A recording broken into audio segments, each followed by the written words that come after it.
जयति राम जय लक्ष्मण जय कपीस सुग्रीव। गर्जहि सिंहनाद कपि भालु महाबल शिव। महान बल की सीमा वे बानर भालू सिंह के समान ऊंचे स्वर से श्री रामचंद्र जी की जय हो, लक्ष्मण जी की जय हो, बानर राज सुग्रीव की जय हो, ऐसी गर्जना कर रहे हैं। क्योंकि वीर अंगद जी रावण की सभा से आ गए हैं श्री रामचंद्र जी के चरणों में और वहां का हाल चाल सुनाए। उसके बाद युद्ध निश्चित हो गया। लंका के 4 बहुत ही विकट बड़े द्वार हैं, अभेद द्वार हैं। उसको कैसे तोड़ा जाए और चारों द्वारों पर बहुत ही बलशाली कौन कौन से सेनापतियों को नियुक्त किया जाए बंदरों के समूह के साथ तो अच्छा रहेगा। यह सब विचार करने के बाद श्री रामचंद्र जी और ऋक्षराज जामवंत जी के साथ में यह सब निर्णय होने के बाद समस्त वानरों को उनका जगह, उचित जगह बता दिया गया कि आप पश्चिम द्वार से, आप दक्षिण द्वार से, आप पूर्व की दिशा से और आप उत्तर की दिशा से तैनात रहेंगे युद्ध के लिए। सारे बंदर जानते हैं कि लंका का दरवाजा अभेद है, परंतु बंदरों का उत्साह इतना है कि कोई समझ नहीं सकता है, कोई सोच से परे है। क्योंकि सारे बंदर किसकी शरण में है? भगवान के शरण में है, परमात्मा के शरण में है। भगवान यदि चाहे तो चींटी को पहाड़ पर चला सकते हैं, गूंगे को बोलने की क्षमता प्रदान कर सकते हैं, जबकि वेद पाठ की क्षमता प्रदान कर सकते हैं। सर्व कर्तुम अकर्त अन्यथा कर्तुम समर्थ, जो कभी नहीं किया जा सकता वह भी परमात्मा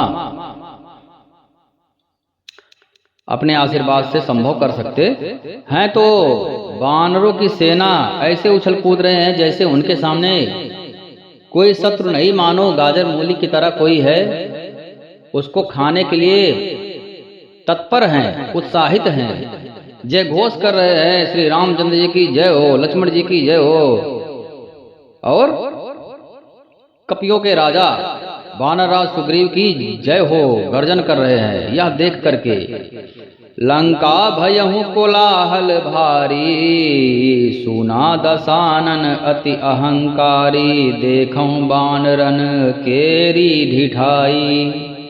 बंदरों की ढिठाई तो देखो, लंका में बड़ा भारी कोलाहल देख करके अत्यंत अहंकारी रावण ने उसे सुन करके कहा, बानरों की ढिठाई तो देखो। यह कहते हुए हंस करके उसने राक्षसों की सेना को बुलाया और बंदर काल की प्रेरणा से चले आए हैं, काल के मुख का ग्रास बनने के लिए चले आए हैं, ऐसा रावण बोल रहा है। मेरे राक्षस सभी भूखे हैं, विधाता ने इन्हें घर बैठे ही भोजन प्रदान कर दिया है, भोजन के लिए बंदरों को भेज दिया है।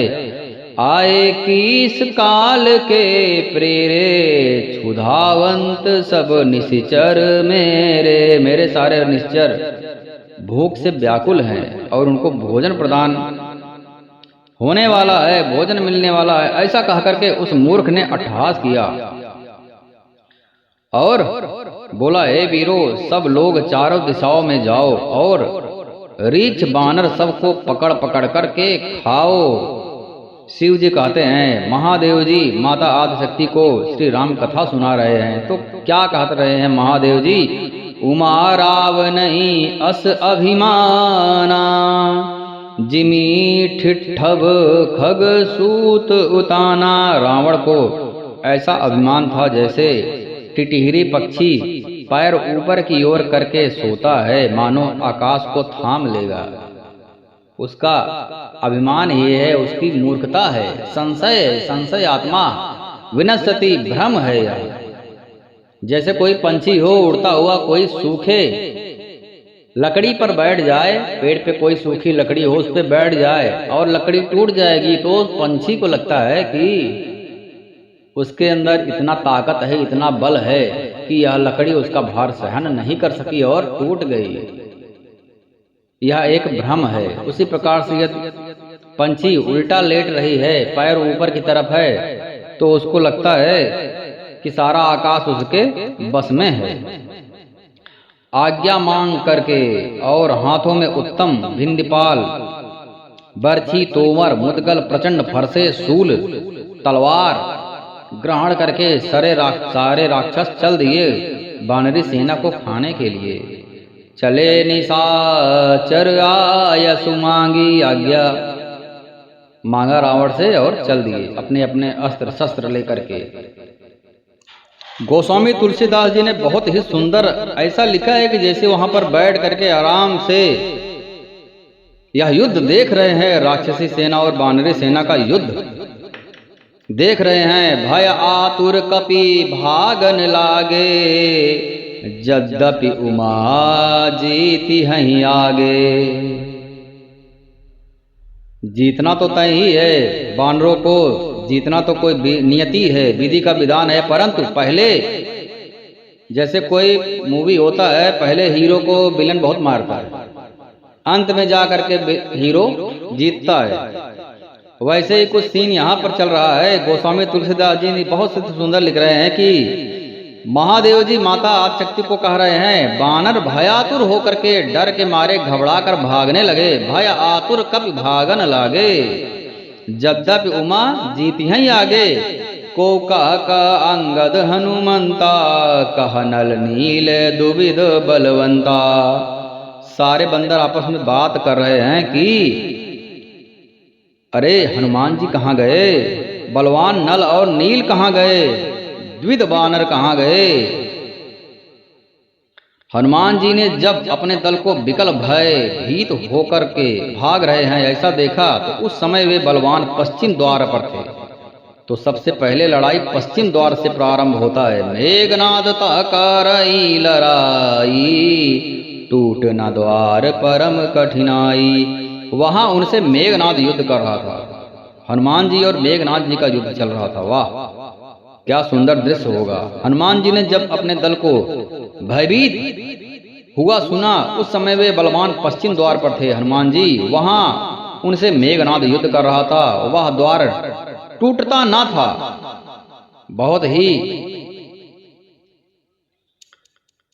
बलवान द्वार था, टूट ही नहीं रहा था, शक्तिशाली द्वार था और मायावी शक्तियों से परिपूर्ण था। इसलिए बड़ी भारी कठिनाई हो रही थी।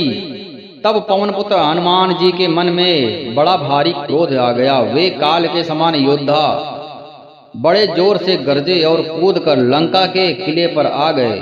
पहाड़ लेकर के मेघनाद की ओर दौड़े, रथ तोड़ डाला, सारथी को मार डाला। श्री राम भक्त हनुमान जी मेघनाद की छाती पे एक लात मारी हनुमान जी ने, और दूसरा सारथी मेघनाद को व्याकुल जान करके उसे रथ में डाल करके तुरंत भाग गया, अपने घर लंका में लेकर चला गया।